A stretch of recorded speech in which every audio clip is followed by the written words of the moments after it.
So beta these are the 9 microtubules triplets. Triplets मतलब this is A, B, C, A, B, C. Like this they are present. You have to draw 13 microtubules here, 10 here and 10 here. सब में बनाने हैं बेटा, मैंने draw नहीं करे but you have to draw. अब बेटा क्या रहता है इसके अंदर? Now they are attached with each other. अब ये क्या है बेटा? अपने साथ आपस में भी अटैच्ड है. आपस में कैसे अटैच्ड है बच्चे? The A tubule get attached with the C. एक इसके साथ अटैच रहेगा सी के साथ. तो मैं सिंपली इसको ऐसे ये अटैच कर दिया बेटा. This A is attached with this C. Okay, this A is attached with this C. This A is attached with this one A and this is C. This A and this is C. This A and this is C. This A, this one is C, and this A and this.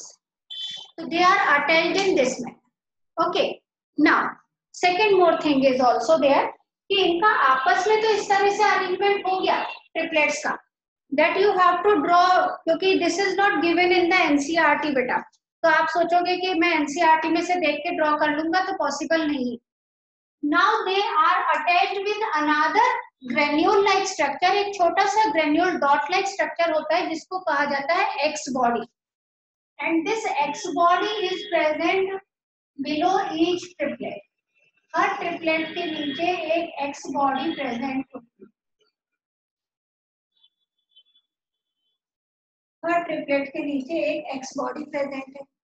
और ये x body जो होती है दो तरफ से attach रहती है. It is attached with the hub also. ये सेंटर वाला इस the centre portion is called as hub. This x body is attached with the hub also.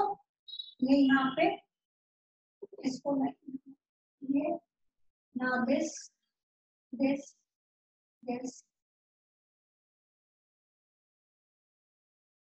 ये हो गए बेटा आपस में attach. And now these X bodies are also attached with this triplet. ये इस ट्रिपलेट से भी अटैच है.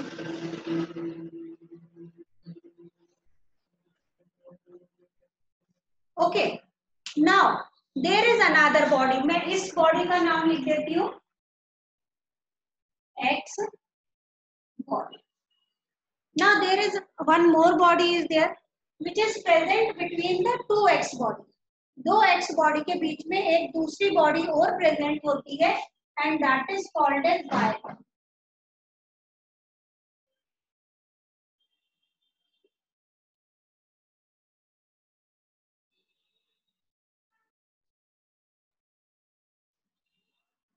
Okay, these are the Y bodies present in between the two X body. And these X bodies are attached to the Y bodies also. तो मैं इसका नाम लिख देती हूँ बच्चे Y body. And this Y body is attached to the X.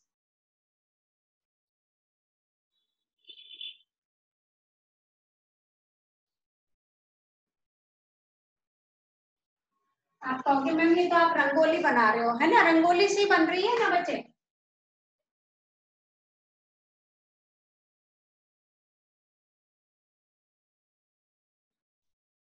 ये structure हो गया मेरा. ये यहाँ पे प्रोपोर्शनेट नहीं आया है बेटा. ये वाला पोर्शन आपका ये प्रोपोर्शनेट आना चाहिए. जैसे ये प्रोपोर्शनेट आ रहा है ना इतना पोर्शन, ये वाला पोर्शन भी आपका प्रोपोर्शनेट होना चाहिए. मेरा ये देखने से थोड़ा गंदा सा लग रहा है.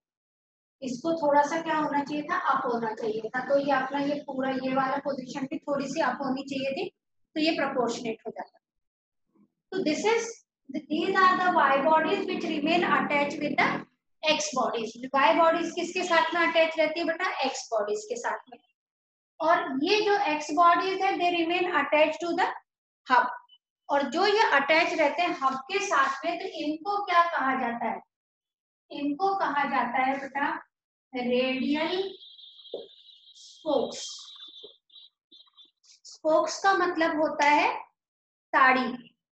साइकिल में आपने देखा होगा, साइकिल का पहिया होता है, फिर बीच में उसके एक्सेल होता है बेटा, है ना, साइकिल का पहिया होता है, बीच में उसके एक्सेल होता है, और उस एक्सेल से और पहिए तक में इस तरह से डंडिया डंडिया रहती है, उन्हें स्पोक्स कहा जाता है, radial spokes.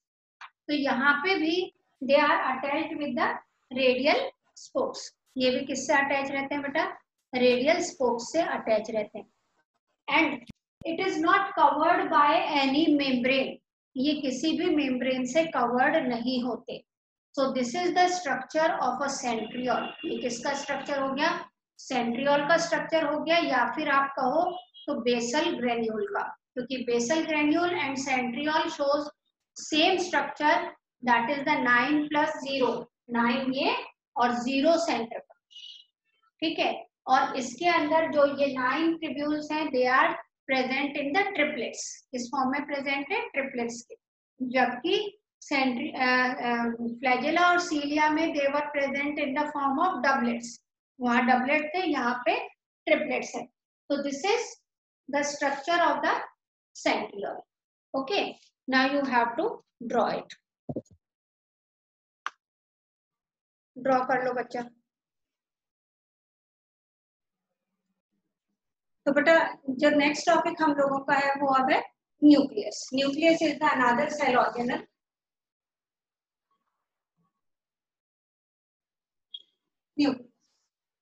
Nucleus is also known as the master of the cell, यानी सभी सेल ऑर्गेनल का मास्टर है। क्यों मास्टर है? Because it control the functioning of all the cell organelle except mitochondria and chloroplast. यानी क्लोरोप्लास्ट या plastid और mitochondria का फंक्शन न्यूक्लियस से कंट्रोल नहीं होता, बाकी सबका फंक्शन न्यूक्लियस से कंट्रोल होता है, ठीक है। That's why it is considered as a master cell organelle. First चीज, सबसे पहले हम लिखेंगे it is bounded by double unit membrane.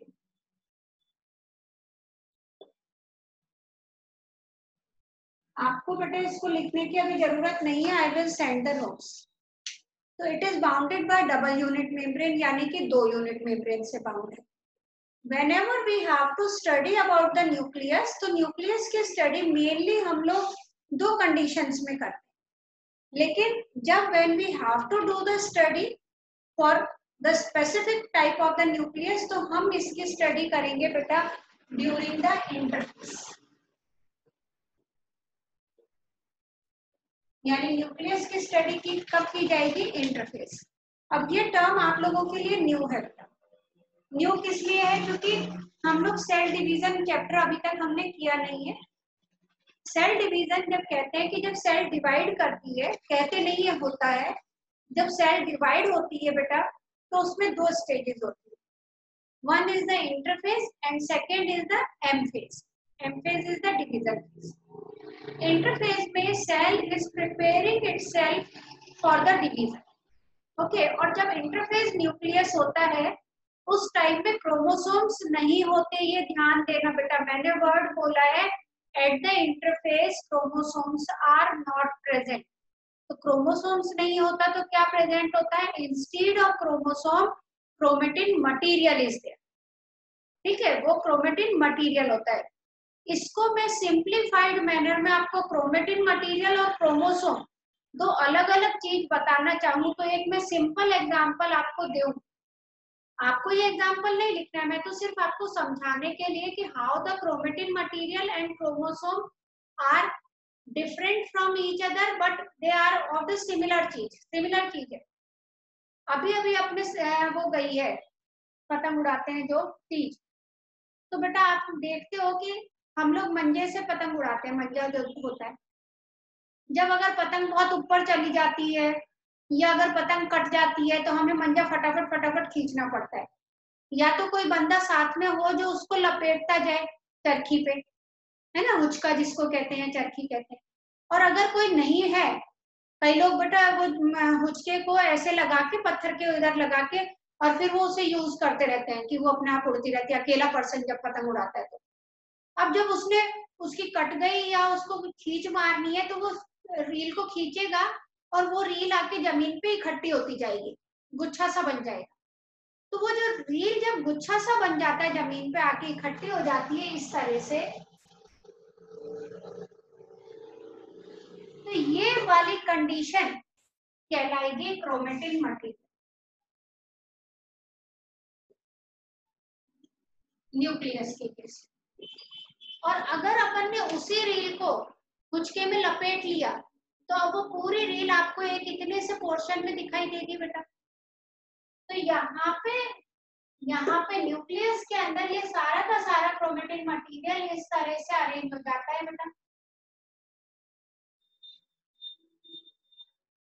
और फिर ये कवर्ड हो जाता है इस तरह से। Now it is called as chromosome. So now you can understand the difference between the chromosome and the chromatin material. Chromosome और क्रोमेटिन मटेरियल के अंदर अब आपको डिफरेंस पता चल गया बेटा कि क्रोमेटिन मटेरियल, जब डीएनए जो होता है chromatin material irregularly uncoiled present होता है, तो then it is called as chromatin, and when it get coiled to arrange and form a specific unit, then it is called as chromosome. तो खैर हम ये बता रहे हैं कि हमें जब न्यूक्लियस की स्टडी करनी है तो वो हमें इंटरफेज स्टेज में करनी है, और इंटरफेज स्टेज में ये नहीं प्रेजेंट होता बल्कि क्रोमेटिन मटेरियल प्रेजेंट। ठीक है, तो when the chromatin material is present in the nucleus, we have to study about that nucleus. अब आता है कि इसकी डिस्कवरी कैसे हुई न्यूक्लियस की। ओके, तो सबसे फर्स्ट बेटा Robert brown was the first person who told about the nucleus, लेकिन उसका नाम नहीं दिया। उन्होंने कहा था, रॉबर्ट ब्राउन ने,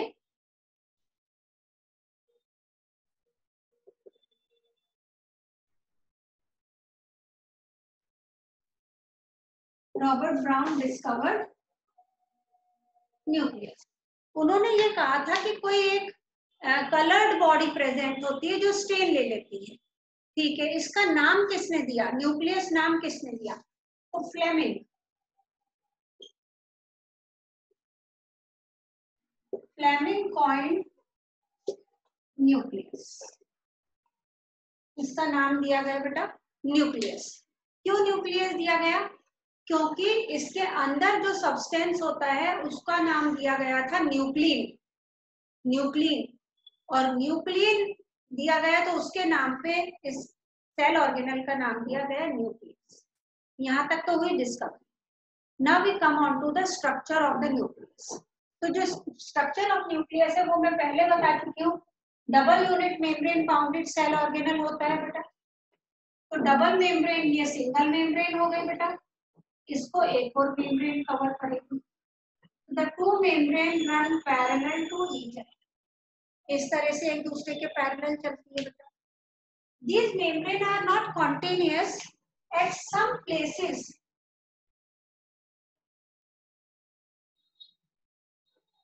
The pores are present. Very minute pores are present. And here these two membranes get continuous with each other. एक दूसरे के साथ में continuous हो जाएगी।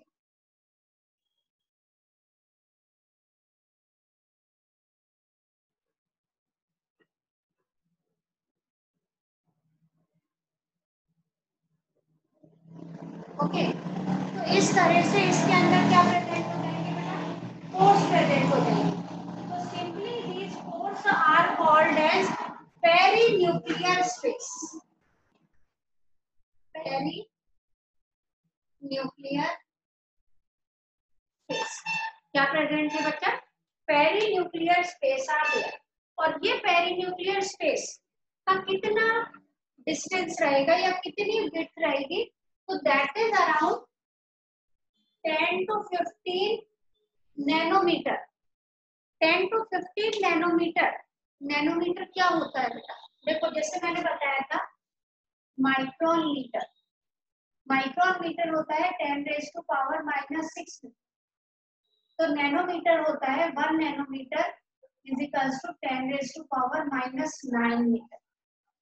तो मैं ये कह सकती हूँ 10 to 15 नैनोमीटर यानी कि 10 into 10 raised to power -9। और आई थिंक आप लोगों को फिजिक्स पढ़ा है सर ने, ये तो बता ही दिया होगा, और मैथ्स में भी आपने करा है कि अगर 10 रेज टू पावर -9 है तो उसका क्या मीनिंग है। अगर 10 रेज टू पावर, मैं suppose 1 into 10 raise to power -3 है, इसका क्या मीनिंग है।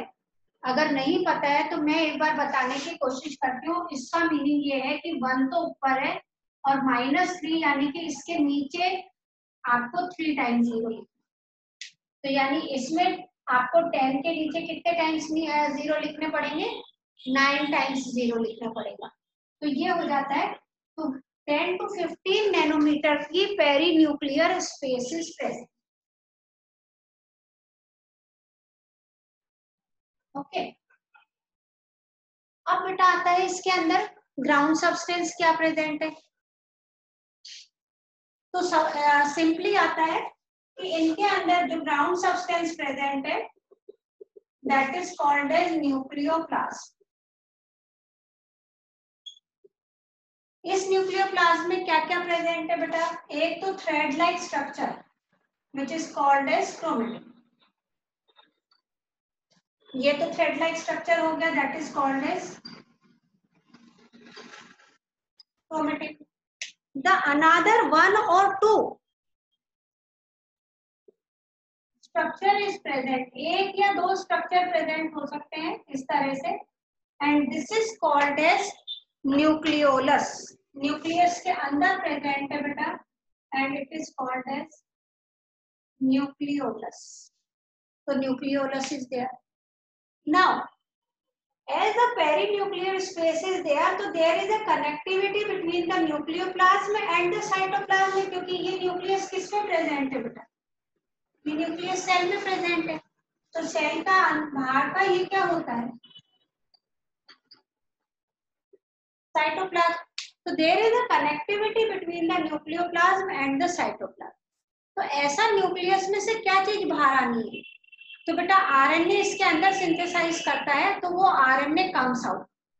प्रोटीन बाहर सिंथेसाइज होता है तो प्रोटीन गोज इन, ठीक है।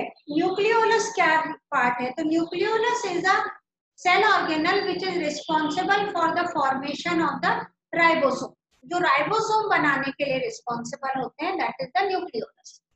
मोस्ट एक्टिव सेल में न्यूक्लियोलस का नंबर प्रेजेंट होगा ज्यादा।